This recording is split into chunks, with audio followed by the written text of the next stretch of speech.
খুন করেছে সেদিনকে, এবং তার অনুসারী যারা ছিল, যারা এই প্ল্যান করছে যে কি করে এটাকে চাপা দেওয়া যায়, কি করে প্রমাণ করা যায় যে কিছুই ঘটেনি। এই যে বলছে যে সুপ্রিম কোর্টের তত্ত্বাবধানে এই বিচার চলবে, সিবিআই বিচার করবে, তারা দেখবে কি হচ্ছে না হচ্ছে, কি পদ্ধতিতে হচ্ছে। আমরা বলছি এই বিচার, এই তদন্ত, এটা কিন্তু সুপ্রিম কোর্টের নজরদারিতে হচ্ছে না, এটা আমাদের মানুষের নজরদারিতে হচ্ছে। আমরা লক্ষ্য রাখছি প্রতিদিন, প্রতি রাত, প্রতি মিনিটে যে কারা কি করে এটাকে ধাপা দিতে চাইছে। এদের কোনো ক্ষমা নেই। এই ক্ষমা যারা করতে চায় তাদেরও কোনো ক্ষমা নেই। এই ভারতবর্ষের বুকে তোদের লাশ আমরা তুলবই, এই প্রতিজ্ঞা আমরা করতে চাইছি। আর এই আন্দোলন তো চলবে। কারোর ক্ষমতা নেই, কারোর বাবার ক্ষমতা নেই এটাকে বাধা দেওয়ার। এবং আমি বলতে চাই, আপনারা যে আন্দোলন করছেন তার সাথে আমরা যা সিনিয়র ডাক্তার আছি তারা এর পাশে নেই, এর সাথে আছি, কাঁধে কাঁধ মিলিয়ে লড়াই করছি। আর আমি একটা সাজেশন আপনাদের দিতে চাই। একটা প্রথম সাজেশন দিতে চাই যে আমাদের যে প্রত্যেকের যখন ফোন আসে কলার টিউন বাজে, আমাদের ফোনে কলার টিউন বাজে, আমরা নানা রকম কলার টিউন করি। আমি বলছি আজ থেকে আমরা প্রতিজ্ঞা নিই, আমাদের কলার টিউন হবে উই ওয়ান্ট জাস্টিস। এই কলার টিউন তৈরি করা যায়।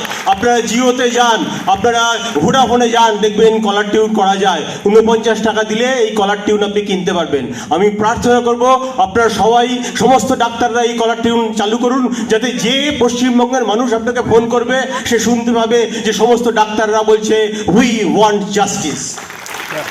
সেকেন্ড আমি যেটা বলতে চাই সেটা হচ্ছে যে আমাদের এই আন্দোলনের ফলে যে অবস্থা দাঁড়াচ্ছে হাসপাতালগুলোতে, সেই অবস্থা যদি আমাদের দীর্ঘস্থায়ী আন্দোলন করতে হয় তাহলে আমরা কিভাবে করব, কোন পথে চলব, কখন আমরা ইমার্জেন্সি সার্ভিসটা আবার দেব এবং কখন আমরা পূর্ণ বয়কট করব, এই আলোচনা আপনারা করুন, আপনারা দীর্ঘস্থায়ী পরিকল্পনা করুন। কারণ এই আন্দোলন চলবে এবং মানুষের সাথে লড়াই করে কিন্তু আন্দোলন চলবে না, মানুষকে নিয়ে আন্দোলন করতে হবে। মানুষকে পাশে নিয়ে আন্দোলন চলছে এবং মানুষের সাথে নিয়ে এই আন্দোলন চলবে।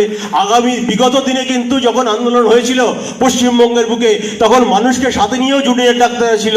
আমি সেই জুনিয়র ডাক্তারদের প্রতিনিধি। আর পরিশেষে আমি বলি যে আমাদের আন্দোলন মঞ্চে ওই যে মেয়েটি আমাদের মারা গেছে তার বাবা মা বলেছে এবার আন্দোলন মঞ্চে বাবা মা আসবে। আমি বলতে চাই শুধু ওই মেয়েটির বাবা মা আসবে না, আমাদের সমস্ত ডাক্তারের বাবা মা আসবে। তারা এই মঞ্চে বসে থাকবে, তারা এই মঞ্চ থেকে ঘোষণা করবে আমার ছেলের নিরাপত্তা দিন, আমার মেয়ের নিরাপত্তা দিন। এই ঘোষণা যাতে মুখ্যমন্ত্রী, প্রধানমন্ত্রী সাথে সবার কানে পৌঁছয় সেই ব্যবস্থা আমাদের করতে হবে।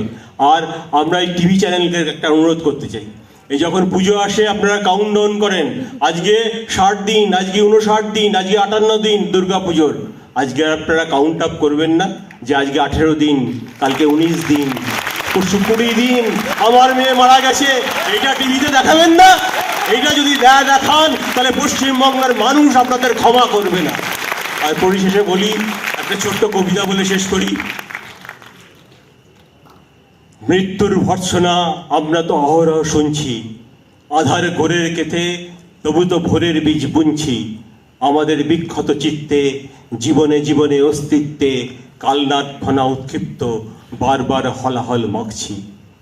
তবু তো ক্লান্তিহীন যত্নে প্রাণের পিপাসাটুকু স্বপ্নে প্রতিটি অন্নে মেলে রাখছি। এই কালো রাত্রির সুকঠিন অর্গল আমরা যে কোনোদিন ভাঙবই, মুক্ত প্রাণের ধারা আনবই। আমাদের শপথের প্রদীপ্ত স্বাক্ষরে নতুন সূর্য শিখা চলবেই, চলবেই, চলবেই। আমাদের সংগ্রাম চলবেই, জনতার সংগ্রাম চলবেই, আমাদের সংগ্রাম চলবেই, তিলোত্তমার সংগ্রাম চলবেই, অভয়ার সংগ্রাম চলবেই, মানুষের সংগ্রাম চলবেই। ধন্যবাদ। আমাদের একটা লিখিত বক্তব্য আছে, আমি ওদের কাছে দিয়ে যাচ্ছি, এটা